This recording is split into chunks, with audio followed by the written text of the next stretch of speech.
The wind howled like a wild animal as Simone Carter pressed her face against the cold glass door, watching her husband David and his mother laugh inside their warm living room. Snow whipped around her bare arms. She'd been cooking dinner when they suddenly grabbed her coat and purse, pushed her outside and locked every door. The porch light cast long shadows across her shivering body as she banged on the window with frozen fists.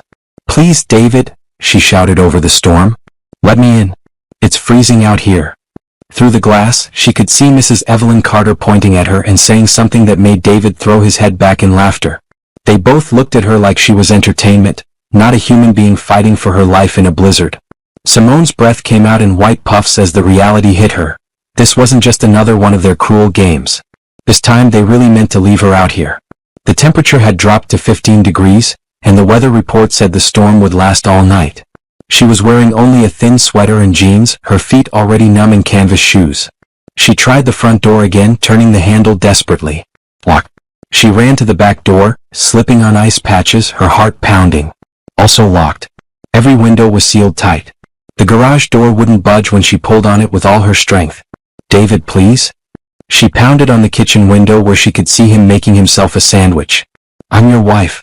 You can't leave me out here to freeze." He looked right at her, took a big bite of his sandwich and turned his back. The wind cut through her clothes like knives. Her fingers were turning white and she couldn't feel her toes anymore. She wrapped her arms around herself, trying to keep warm, but it wasn't working. The snow was getting deeper by the minute and she realized she might actually die out here. How had her life become this nightmare? 3 years ago, David had been so different. He'd brought her flowers, opened doors, told her she was beautiful. But after they got married, everything changed. First, it was small things. He didn't like her friends, her job, her family. Then his mother moved in and together they made every day a battle. They criticized everything Simone did. Her cooking wasn't good enough. Her cleaning wasn't thorough enough. She worked too much, then she didn't work hard enough. She was too loud, then she didn't talk enough. Nothing she did was right, and slowly she'd started to believe them. But this was different. This was dangerous. Simone looked around the neighborhood, hoping to see lights in other houses, but the storm had knocked out power on most of the street. Only a few houses still had electricity, and they seemed so far away through the blowing snow. She tried using her phone to call for help, but her fingers were too cold to work the screen properly. When she finally managed to dial 911, the call wouldn't go through. The storm was affecting cell towers. Panic started to set in. She was really going to freeze to death on her own front porch while her husband and mother-in-law stayed warm inside, probably making jokes about her. The thought made her angry, and anger was warmer than despair. She wasn't going to die like this. She wasn't going to give them the satisfaction of finding her frozen body in the morning. Simone looked across the street and saw a house with lights still on. She didn't know the neighbors well. David had always discouraged her from making friends in the neighborhood, but desperate times called for desperate measures. She forced her frozen legs to move, stepping into knee-deep snow. Each step was agony, but she kept going. The wind tried to knock her down, but she pushed forward, her survival instinct stronger than the storm. When she finally reached the front door of the house across the street, she collapsed against it, pounding weakly with fists that had no feeling left in them. "Help!" she whispered, then found her voice. "Help me, please." The door opened and warm light spilled out along with a woman's shocked gasp. Simone looked up to see a beautiful African-American woman about her mother's age, with silver streaks in her natural hair and kind eyes behind wire-rimmed glasses. "Oh my God, honey, what happened to you?" The woman immediately pulled Simone inside, wrapping a thick blanket around her shaking shoulders. "My husband," Simone managed through chattering teeth, "locked me out." "Storm."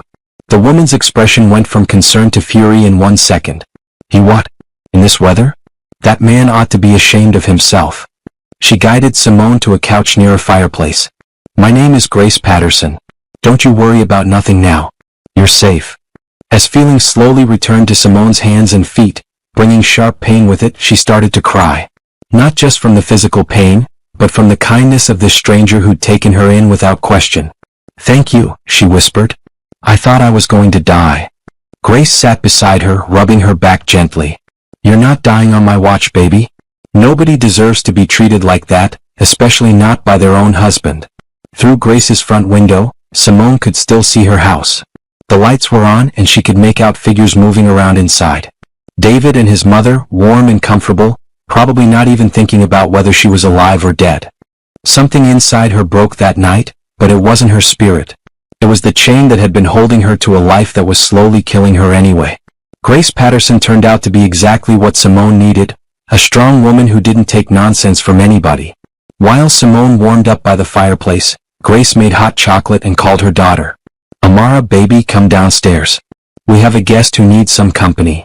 A little girl with pigtails and bright eyes came bouncing down the stairs in pajamas covered with rainbows. When she saw Simone wrapped in blankets, her face got serious. "Mama, is the lady hurt?" "She's going to be just fine," Grace said, giving her daughter a hug. "This is Mrs. Simone.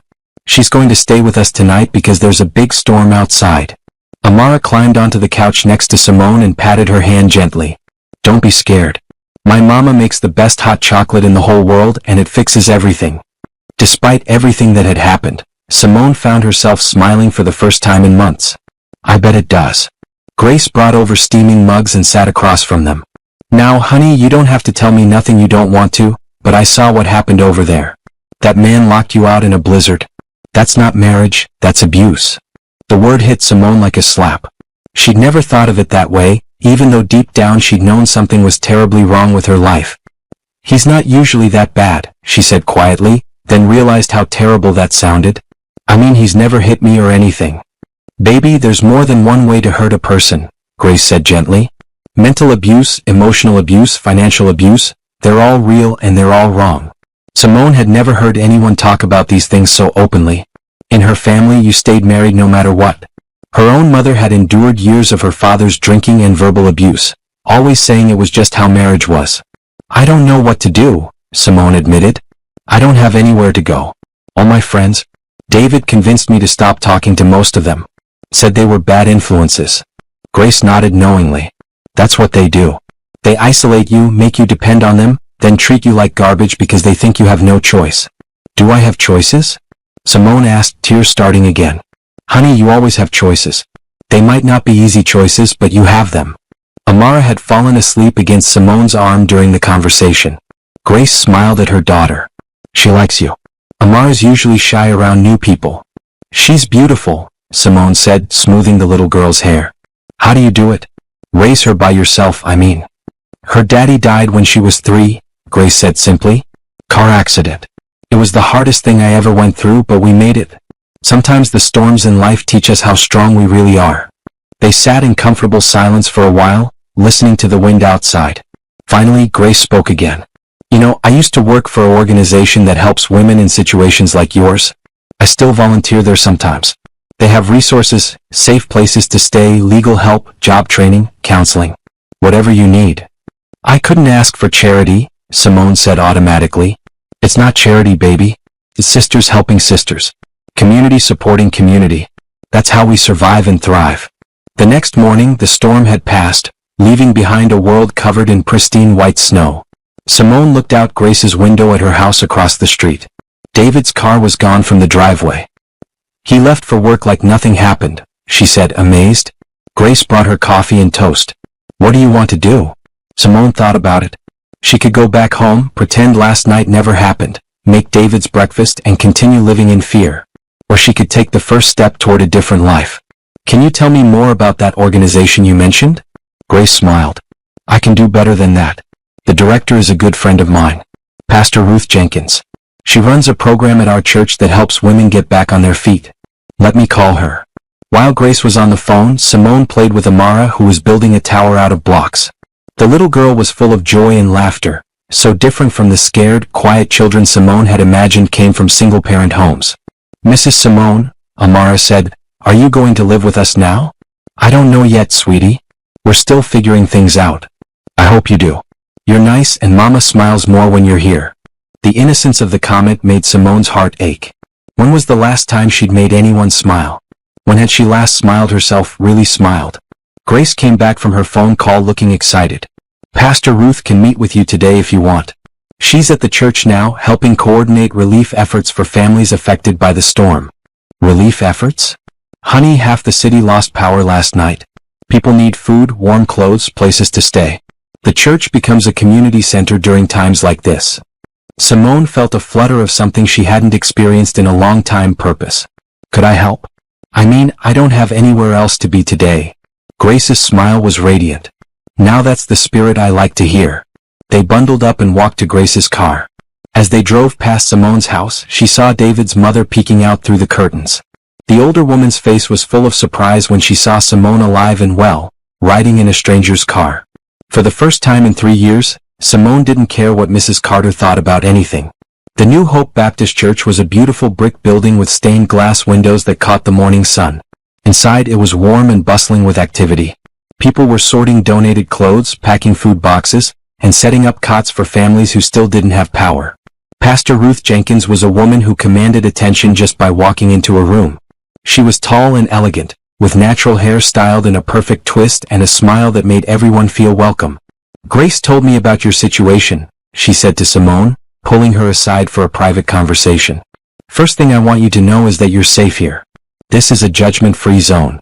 "I feel guilty for leaving," Simone admitted. "Like I'm giving up on my marriage." "Honey, marriage is supposed to be a partnership built on love and respect. What you described to Grace isn't marriage, it's imprisonment." Pastor Ruth led her to a quiet office behind the sanctuary. "I've been helping women in your situation for 15 years. I've seen too many good women lose themselves trying to save relationships that were never healthy to begin with." She pulled out a folder and handed it to Simone. "This has information about temporary housing, legal aid, job placement services, and counseling. Everything is confidential and free." Simone looked through the papers, overwhelmed by the options. "I don't even know where to start." "We start with today. Right now. What do you need most?" "A place to stay, I guess. I can't go back there." "Done. We have a transitional housing program, safe apartments for women leaving difficult situations. You can stay up to 6 months while you get back on your feet." Seemed too good to be true. "What's the catch?" "No catch. Just community members helping each other. Though I will say, most of our residents find it helpful to volunteer here at the church or with our partner organizations. Gives them purpose and helps them rebuild confidence." Simone thought about how good it had felt to want to help with the storm relief efforts. "I'd like that." They spent the next hour filling out paperwork and making phone calls. By lunchtime, Simone had keys to a small but clean apartment just 10 minutes from the church. "Thank you," she said to Pastor Ruth, feeling overwhelmed by the kindness of these women she'd just met.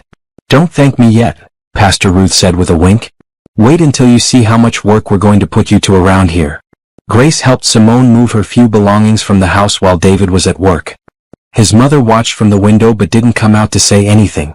"You don't have much stuff," Grace observed as they loaded 2 suitcases and a few boxes into her car. "He never wanted me to have much. Said I was wasteful if I bought things for myself." Grace shook her head. "Well, we'll fix that too. The church has donated furniture and household items. By tonight, you'll have everything you need." The apartment was small but bright, with big windows and a little kitchen that looked out onto a community garden.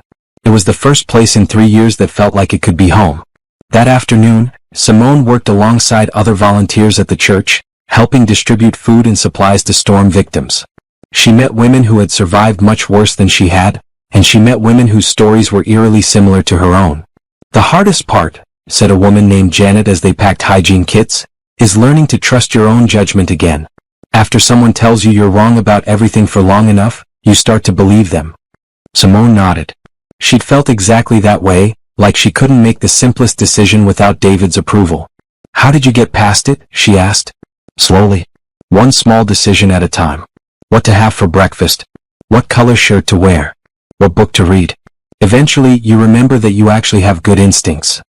As the day went on, Simone found herself laughing and talking more than she had in months. The women here treated her like she mattered, like her opinions were worth hearing. That evening, Grace and Amara came to see her new apartment. They brought takeout food and helped her arrange furniture. "Mama, look."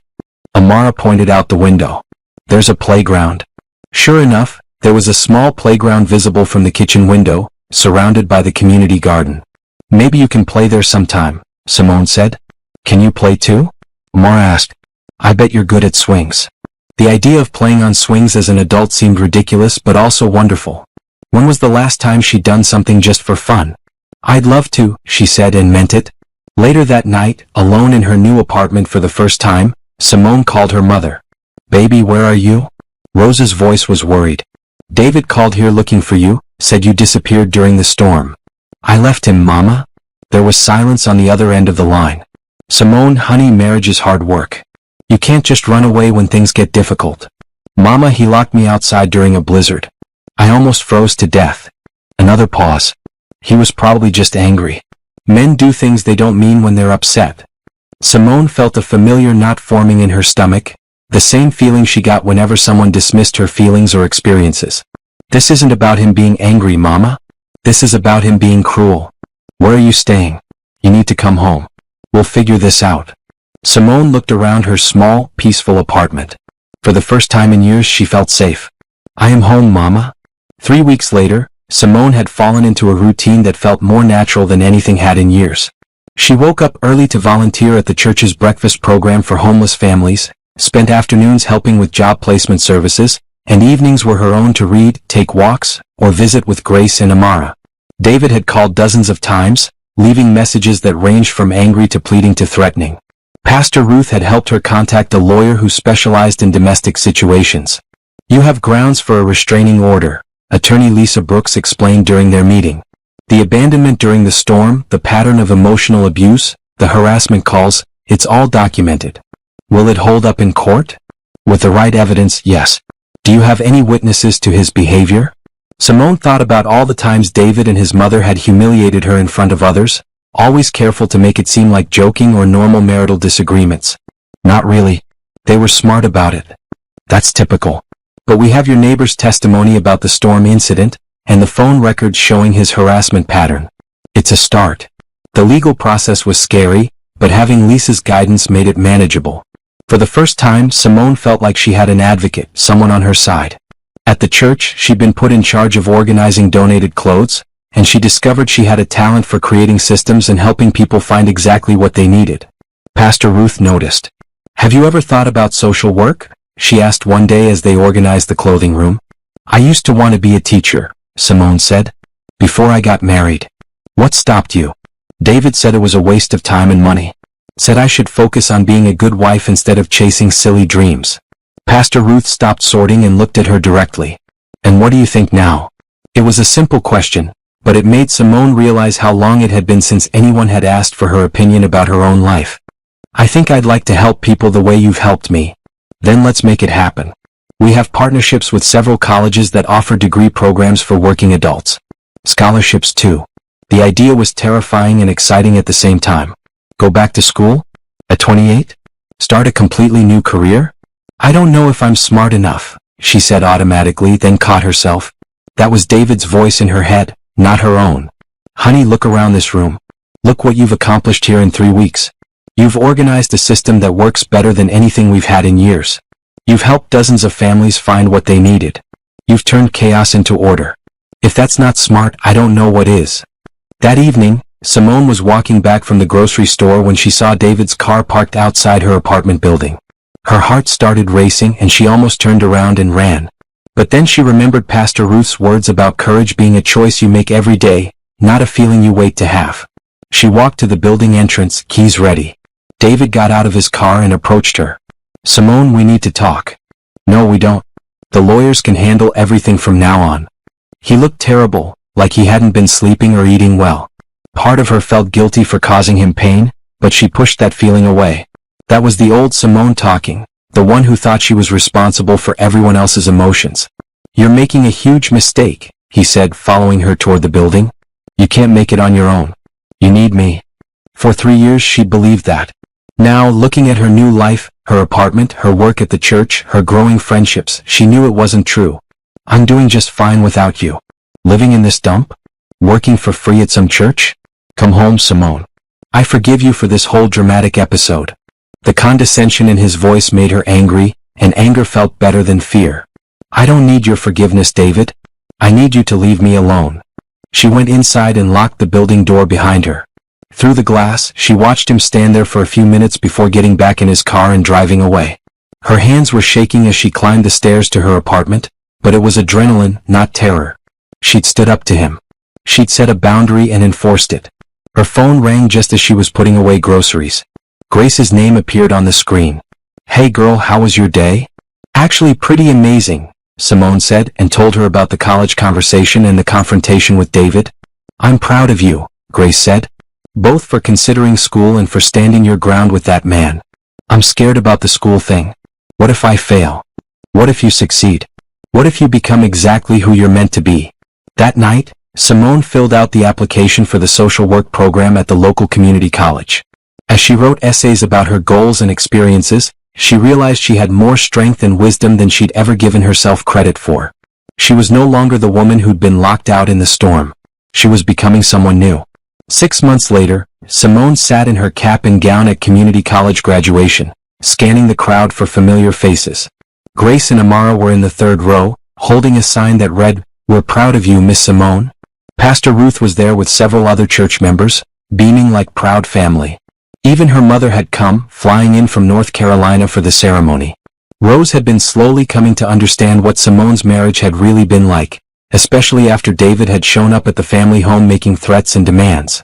"I'm sorry I didn't listen to you at first, baby," her mother had said the night before. "I thought I was protecting you by pushing you to stay married. I didn't realize I was pushing you toward danger." Now, as Simone walked across the stage to receive her associate degree in human services, she felt like she was floating. The applause from the crowd seemed especially loud when her name was called. After the ceremony, there was a celebration at the church. The community room was decorated with balloons and filled with people who had become her chosen family over the past year. "Speech! Speech!" someone called out, and soon the whole room was chanting. Simone had never been comfortable being the center of attention, but these people had loved her back to life. She owed them her truth. "A year ago," she began, her voice stronger than she'd expected, "I thought my life was over. I was locked out of my own home during a blizzard, convinced I was worthless, believing I deserved to be treated badly." The room was completely quiet now, everyone listening intently. "But this community showed me something different. You showed me that every person has value. You showed me that asking for help isn't weakness, it's wisdom. You showed me that starting over isn't giving up, it's growing up." She looked at Grace, who was wiping away tears while trying to keep Amara from climbing under the table. "Grace, you saved my life that night, but more than that, you taught me how to save myself. Pastor Ruth, you gave me purpose when I thought I had none. And all of you," she gestured to the room full of people, "you gave me back my faith in humanity." The applause was thunderous. People were crying and cheering at the same time. "But the best part," Simone continued with a huge smile, "is that this is just the beginning. I start my bachelor's program in the fall, and I've been offered a full-time position here at the church coordinating our family support services." More cheers erupted. Amara broke free from her mother and ran to hug Simone's legs. "Does this mean you're staying forever?" the little girl asked. "Forever and ever," Simone promised, picking her up. Later that evening, as the celebration was winding down, Simone stepped outside for some fresh air. The spring evening was warm and full of possibilities. Pastor Ruth joined her on the church steps. "How does it feel?" she asked. "Like I can breathe again," Simone said. "Like I remember who I am." "And who is that?" Simone thought about it. "Someone who helps people. Someone who builds communities. Someone who turns storms into new beginnings." A car pulled up, and Grace got out with Amara, who was carrying a wrapped present. "One more surprise," Grace said, grinning. Amara handed Simone the package. "We made it ourselves." Inside was a photo album filled with pictures from the past year, Simone volunteering at the church, laughing with friends, studying at her kitchen table, playing with Amara at the playground. The last page had a group photo from today's graduation, and underneath it, in Amara's careful child handwriting, "Our family." Simone started crying again, but this time they were tears of pure joy. "Thank you," she whispered, hugging them both. As they stood there together under the church's porch light, Simone realized that the storm that had nearly killed her had actually saved her life. It had blown away everything that was keeping her small and scared, and left room for everything beautiful that was meant to grow. Her phone buzzed with a text message. For a split second, her old fears returned. What if it was David?